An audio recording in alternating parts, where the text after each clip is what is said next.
चाळीसगाव तालुक्यात भूकंप सदृश झटके 5 वाजताच्या सुमारास 2 वेळा भूकंप सदृश झटके। चाळीसगाव तहसीलदारांकडून घडलेल्या घटनेला दुजोरा।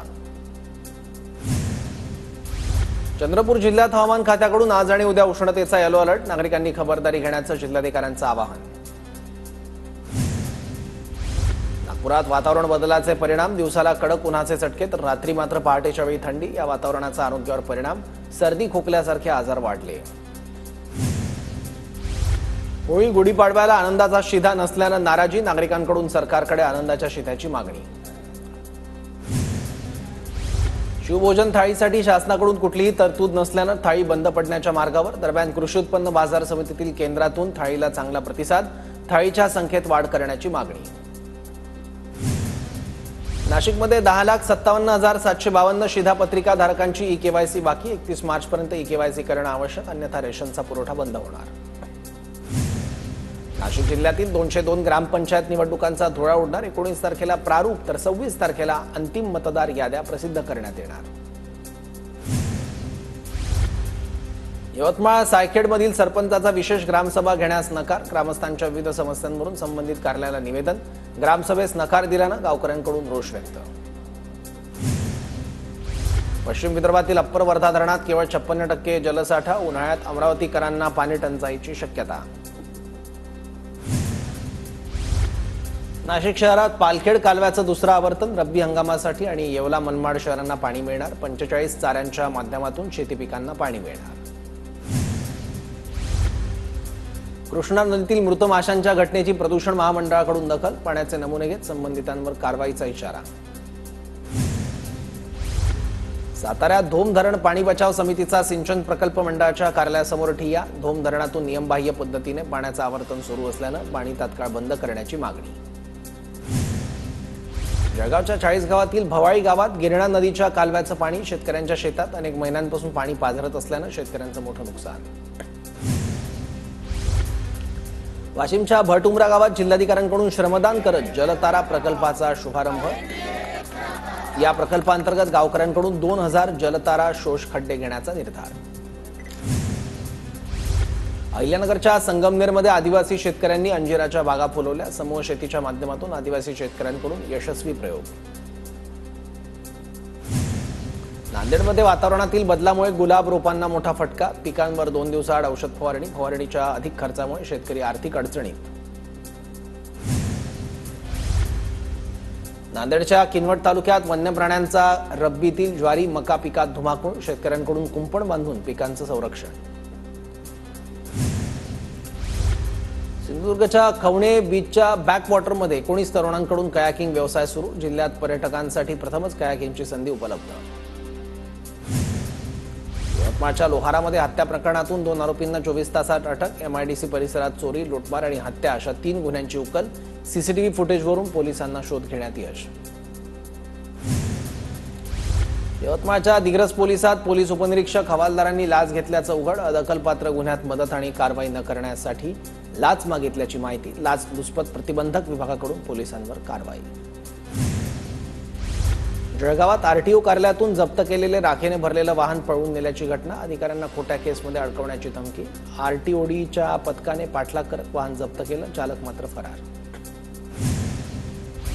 होळी आणि धुलीवंदन सणांच्या पार्श्वभूमीवर चंद्रपूर पोलीस ॲक्शन मोडमध्ये, वेळेपेक्षा जास्त वेळ खुलं राहणाऱ्या आस्थापनांवर पोलिसांची कारवाई। अनुचित प्रकार घडू नये यासाठी पोलिसांकडून उपाययोजना। नागपूरच्या एमआयडीसी परिसरात ई सिगारेटचा अवैध धंदा उघड, 2 लाखांचा माल जप्त।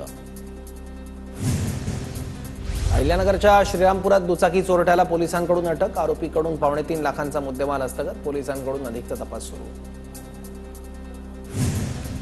अंबरनाथ नगरपालिकेच्या डम्पिंग ग्राउंडला भीषण आग, परिसरात सर्वत्र धुराचे लोट पसरले, आगीचं कारण अद्याप स्पष्ट। अतिशय जोराने जालन्यात महापालिकेसमोर ठाकरेंच्या शिवसेनेचं आंदोलन, शहरातील मोकाट श्वानांचा बंदोबस्त करण्याची मागणी।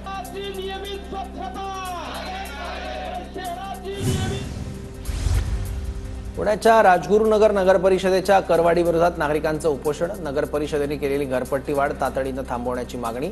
जोपर्यंत लेखी आश्वासन मिळत नाही तोपर्यंत उपोषण सुरू ठेवण्याचा इशारा। परभणीत बौद्ध भिक्खू महासभा आणि वंचित बहुजन आघाडीचं आंदोलन, बिहारमधील महाबोधी विहार बौद्ध समाजाकडे देण्याची मागणी. बीडमधील घटनेच्या निषेधार्थ अहिल्यानगरच्या कोपरगावात आत्मक्लेश आंदोलन, हत्येतील आरोपींना कठोर शिक्षा देण्याची आंदोलकांची मागणी. केंद्र सरकारच्या योजना पूर्ण करण्यासाठी चंद्रपूर महापालिकेला कर्जाची प्रतीक्षा, सरकारच्या योजना पूर्णत्वास नेण्यासाठी 250 कोटी रुपयांची गरज. वर्ध्याच्या न्यू आर्ट्स कॉमर्स आणि सायन्स कॉलेजच्या वतीनं वित्तीय व्यवस्थापन कार्यशाळेचं आयोजन, कार्यशाळेत नागरिकांना आर्थिक गुंतवणुकीबाबत मार्गदर्शन. हिंगोलीच्या सेनगावमधील धानोरा जिल्हा परिषद शाळेला जिल्हाधिकाऱ्यांची भेट, विद्यार्थ्यांच्या गुणवत्ता वाढीसाठी प्रयत्न करण्याच्या शिक्षकांना सूचना. नागपूर शहरात एआय संलग्नित ट्रॅफिक सिग्नल लावण्यात येणार, शहरातील वाहतूक कोंडी सोडवण्यासाठी महत्त्वाचा प्रकल्प हाती, अंदाजित 197 कोटी रुपये खर्च अपेक्षित. आमदार किशोर दराडेंच्या प्रयत्नामुळे येवला आगाराला 10 नवीन एसटी बसेस मिळणार, जुलैमध्ये नव्या बसेस मिळणार असल्याची माहिती. सांगलीच्या शिराळ्यामध्ये भुईकोट किल्ल्यावर छत्रपती संभाजी महाराजांची भव्य रांगोळी साकार, 1.5 टन रांगोळीचा वापर करत 7000 स्क्वेअर फूट परिसरात रांगोळी साकारली.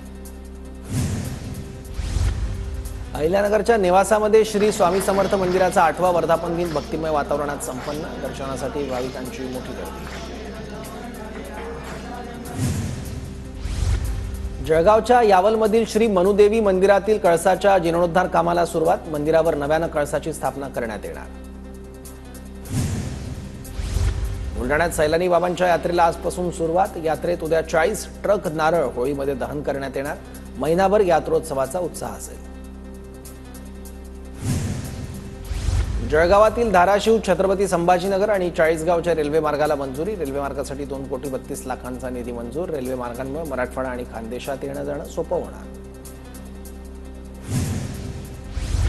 जळगावच्या पाचोऱ्यात पोलीस वसाहत आणि पोलीस स्टेशनचं भूमिपूजन, शहरातील पोलीस लाईन आता नव्याने उभारण्यात येणार. नाशिकच्या येवल्यात भारतातलं पहिलं संविधान लोककला साहित्य संमेलन होणार, साहित्यिक ज्येष्ठ पत्रकारांच्या उपस्थितीत साहित्य संमेलनाच्या बोधचिन्हाचं अनावरण करण्यात आलं. सिंधुदुर्ग नगरपंचायतीच्या उपनगराध्यक्षपदी प्रदीप रावराणेंची बिनविरोध निवड, नगरपंचायतीचं उत्पन्न वाढीसाठी प्रयत्न करणार असल्याची रावराणेंची प्रतिक्रिया, वैभववाडीतील पाणी प्रश्नावर तातडीनं तोडगा काढणार असल्याचीही प्रतिक्रिया. नांदेडच्या हिमायतनगरमध्ये कुस्तींचा थरार रंगला, श्री परमेश्वर देवस्थानच्या यात्रेनिमित्त कुस्तीचं आयोजन, कुस्तीचा थरार पाहण्यासाठी हजारो नागरिकांची गर्दी.